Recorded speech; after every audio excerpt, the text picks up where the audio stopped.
I'm Allison, and this is Dream Anyway, a podcast for those of us who feel the pull to create, even when the path isn't clear. So wherever you are in your journey, grab a coffee, get comfy, and dream anyway. I'm Dahveed Bullis. I call myself a community artist, but if I were to use technical terms, I'm a actor, director, playwright, producer, equity, diversity, and inclusion specialist. Most importantly, a father and soon to be a husband. That's very exciting. Yeah. What did you say? Community artist? What does that mean? You know, I think for me, it means I feel deeply embedded in this community. And from an end of this community, and this community meaning the greater Spokane area, that doesn't often get a voice. I come from pretty intense poverty. So I feel that I am telling the story of our community in any way that I can. Yeah, I love that. Sometimes I feel like I say I want to build community, but I find myself that there's a secret motive. Right. Not that I want it to be, but I discover it. Who could I reach out to that would help me rather than who can I reach out to that I can help? Ugh, I hate that about myself, but at least I'm aware of it. If you have your hands open, your hands are open to receive and to give. Right. There's nothing wrong with a reciprocal relationship as long as it's a relationship. I see. Yes. That's good.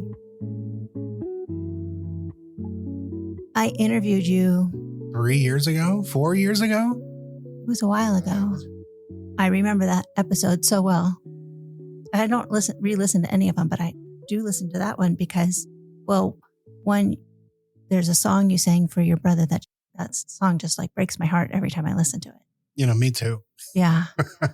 But I'm bringing it up because that episode was so heavy. I know you lost your brother and you didn't have access or easy access to your son and you were single. Yeah. And your life has changed so much in those short 3 years. Yeah. And that's why I really, really want you on this show because somehow you've made all your dreams materialize. Not necessarily that you're done dreaming, but we're in such a different place. It's crazy. Yeah. What do you think contributes to that? Well, first and foremost, I give all glory to God. There's no reason why I should be moving forward the way that I do, aside from the gentle nudge of my creator and my mother, who taught me to be this way. And especially my son. He's the greatest motivation on the planet to be better, to continue to iterate, to not get lost inside of the cocoon, to allow myself to be a butterfly. And it's interesting, I think losing my brother, who was one of the most intense forward motion people that I've ever met until he suddenly wasn't. I've told my therapist this. I say, I have to pursue everything for two now, not just me, but I got to finish the race for him. Yeah. And I've always felt like I'm living on borrowed time. And so as long as my legs are still moving, then I guess we're all right. I did forget that you had some medical issues until you just said that. And so like literal borrowed time, not. Being born at 24 weeks and kind of making the realization that the first thing I learned how to do was to disassociate from the pain of my physical body. It has been an interesting experience of like, geez, I'll push through anything, won't I? And the emotional latitude that it's taken to continue to move forward, believe that I'm worth moving forward for, and pushing through even when it was hard. There were a lot of times I would be at a theater event and I'm having a good old time. I seem like I'm fine. Everything's exciting. That there's a feeling of kind of raucous celebration at the end of those types of events. And then I'd return to my car and drive home and feel very empty the entire way home. Yeah. And it was really allowing myself to feel that way and saying, I'm not done yet. And I'm just going to keep on going, even though I feel really crummy right now. Maybe it'll get better. And then slowly things start showing up. And I meet Lindsay and Lindsay lights up my entire life. And now my son's coming to live with me in 15 days. That's so exciting. Which is just thrilling. Everything goes and everything comes back. Yeah. And the longer I live, the more I realize that's true. So you may as well just keep living to see what comes back. You said a couple times something about what are you worth it? Do you believe maybe for others that everybody's worth something because we're just born, but maybe harder for you to believe it for yourself? Yes. I think I've been a champion of others my whole life. I find it to be easy to see the potential in people and to set up what I call T-ball situations. I'm really good at setting up people for success. Mm-hmm. And then all they have to do is swing, just swing.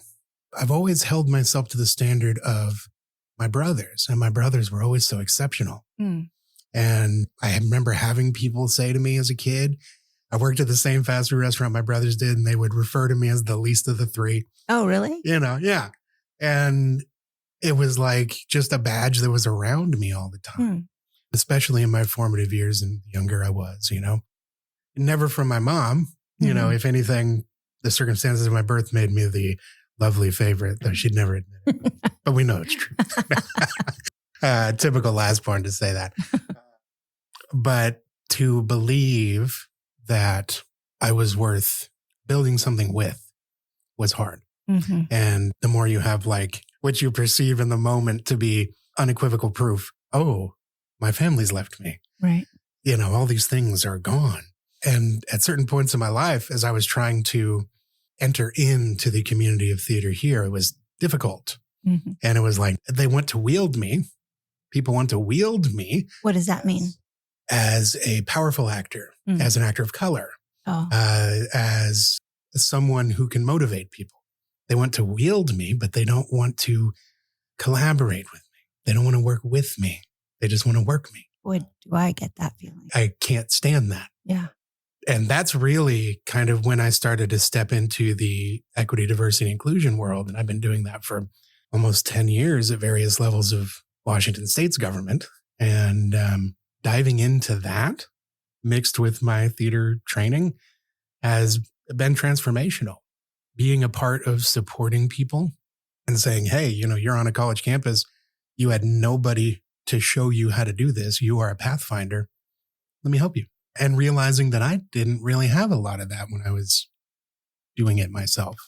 Yeah. And even if I did, because I think back and there were people who were there and willing to help me, I was working full time. I was managing a fast food restaurant. I didn't have time to lean into the support that was there. Right. And so you get enough things that reinforce. My mother would say, you're looking for triangles. That, that little shape box that kids play with the different holes. Mm-hmm. And she'd say, you're stuck on triangles. You're grabbing squares and you're shoving it into the triangle hole. And you're just making it make sense to the way you want it to be, with no realization of there's a hole specifically for that shape. And then now I'm in this place right now where it's things are going really good. Do I trust this? Can I trust this? Maybe I'm not even awake. Maybe I'm still asleep. What's happening here? Yeah. It's interesting. It's just really, really interesting to feel. Asleep might be good. Don't they say that life is a dream and what is reality anyway? That's right. It's hard to believe that you're worthy of something until you believe it. We are the only ones who can decide we're worthy. It's funny, once you decide that, once you realize that, I would really say, you realize, oh, I've been encouraged all along. Why is it that the biggest ripples were the things that hurt me? Yes. Oh my gosh. Can I remember all the hurts? Can I paint a house with it? Can I create an amazing project that's going to last forever because of the hurt? It's the paradox of the artist. It's really interesting, though, to go back and remember the good, because once you do, it's harder to remember all the little hurts. Yes. The image I would have of my house when I was little was dark and scary. And I've done so much work that now all I can remember is the good parts. I used to think, how can we change the truth of what happened? But we can change our perspective, which is so strange because the facts are the facts. Right. But our perspective can change. Perspective and reality are diunital concepts. Diunitalism meaning two things that are true at once. That, yes, how you perceived it is true and how it was also true. On Facebook, recently you talked about imposter syndrome. The response, you can never tell tone through writing. I was genuinely asking, how could it live? Like, how could it live with all these things coming true for me? Because I'm not really feeling it. I think the thing that I feel most is what I call the pressure boulder behind me that's always moving. And I must keep moving. I must keep doing, and I must keep making progress and building something or doing things. And I assume that that is survival tactic from life, Or the heart of an artist who always wants more. Yeah. It could be that also. Yeah. What's your drive besides your sweet son? My personal drive, I love telling stories. Mm-hmm. I like seeing how it affects people, connecting people through fictional truths to see if we all, did you all hear the same thing there? Or was it different? Tell me why. That drives me personally. I love telling interesting stories and seeing people wrestle with it. Mm-hmm. Kind of in an Abrahamic, kind of way of like, here's the story, enjoy. But I'm also deeply driven by making things better than they were when I got there. Yeah. Taking over a theater, which is quite the endeavor. And that was the theater I chose to work at when I graduated from college. Mm. Like, this is the one. I like this one. I like the work they do. It's aligned with the way I like to work. It's intimate and small and intense. And Jeremy Whittington did an incredible job there. Alana Shepard picked up the torch in the interim, and then now it's with me. And how to make it better, in my vision, is simply to make it more community driven. And so making things better, I think, is easily relatable as well to setting up more people for success, giving people chances, letting the next generation step up before we of the generation ahead of them are too old to enjoy it. I want to enjoy what the young people are doing. Yeah. I want to revel in their work. And so that one day, if my boy wants to make art in that same way, then now there's a culture that says, go ahead. Sure, kid. Show us what you got. And, that extends to everybody's kids. I think that's really what drives me really hard. And, want to make my mama proud. I love that you always talk about your mom. Have you surprised yourself in any way with this endeavor or with just going after what you want? I think the most surprising thing recently, I never had designs to get an advanced degree. I thought, I got my bachelor's, that should be enough. What would I do with a master's in theater? As the notion of me taking over the stage left was in the air, I thought, well, gosh, I have led things, I have managed things, I'm good at that, but I don't actually feel confident doing it. Maybe a degree would help me with that.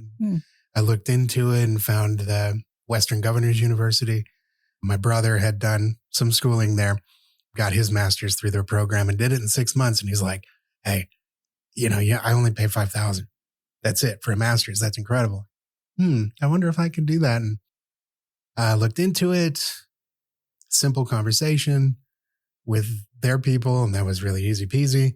And then I was like, okay, Lindsay, you think I should do this? And she's like, yeah. And okay. And I surprised myself with, when I was homeschooled, right? I was homeschooled 14 years. And there was always this sense of, if you're second place of two, then you don't feel very bright. And then, okay, yeah, I can excel at theater. Well, that's my thing. Like, of course I can excel at that. This is a business degree. And I thought, okay, let's see what happens. There's going to be things that are easy. There's going to be things that are hard. And then I knocked it out in 4 months and didn't struggle at all. I was pretty shocked. I guess I can't say I'm not bright. I really just did that unequivocally, got the degree in the mail. I love that. And now my son comes from a history of advanced degrees, my brother and me. And I don't care what he wants to do, but education is important. He knows that. Mm-hmm. And he's going to be at my commencement. Oh, awesome. That's wonderful. Yeah. I love that we can learn new things. I didn't know that about myself either. All you have to do is believe that you can and you can. Well, maybe that's true, but. Neuroplasticity, our brains can't wait to learn. Mm. As Nina Simone would say, as the world does its dirty job, we start to believe differently. But our brains are still elastic like they were when we were kids. We just have to believe it. Right. And then suddenly we're like, whoa, I'm learning. I feel like my brain's getting bigger. Society has a way of really making you believe things about yourself that are just not true. If I were to summarize, like, legacy for me is so important. That's like the big thing I'm doing at Stage Left is like, let's reach back to the things we've done before and bring them back. Let's honor the people who came before us. I care so deeply about that. A personal legacy, I think I want people to remember that I supported everyone so that when they remember me, they have to remember everyone. You can't disjoint us. I love that. And so that's, if I could leave a legacy, that's it. I guess to wrap up, there's people out there scared to pursue their dreams. They don't think they're smart enough. They don't know where the resources would come from. They can't see what the future holds. How would you encourage them? You've had this experience and I've had this experience where you're like, this is it. This is it. And for me, in that moment, I thought oddly of the things I wished I had kept doing. And why did I stop doing that? And this was kind of what dovetailed the end of a 7-year, I'm not doing theater stuff anymore. And so when you give yourself in to the thing you actually want to do, it will work out. It really will. Right. And it's odd to think of my life as privileged. Because of your struggling upbringing? Yeah. But I frame it this way because, when I changed majors to theater, my mom said, well, yeah, study what you want to study. And what if I can't make a living? She goes, well, we know what struggling's like. So just give it a try. Right. Because of that, I have this like, oh, what's the worst that's going to happen? I'm going to have to go back on food stamps. I really don't. Whatever. Yeah, I know how to do that. Right. What I tell people, my casts or now these shows I'm producing, I'll go downstairs when they're about to have their opening night and talk with them. And I say, if we live in a world of multiple universes, which some people do believe, and maybe it's true, why wouldn't this be the one where it all goes perfectly? And maybe it won't, but boldly take those steps and see what happens. Yeah. Because being bold, taking a step towards your dream, giving yourself a chance to become that version of yourself inevitably attracts people who do the same. And great minds think alike. Mm-hmm. We want to be connected with people who are also forward motion like that. And we go, you're a dreamer? Get in the car, kid. That's awesome. We're on our way. Thanks for listening. New episodes drop every Thursday.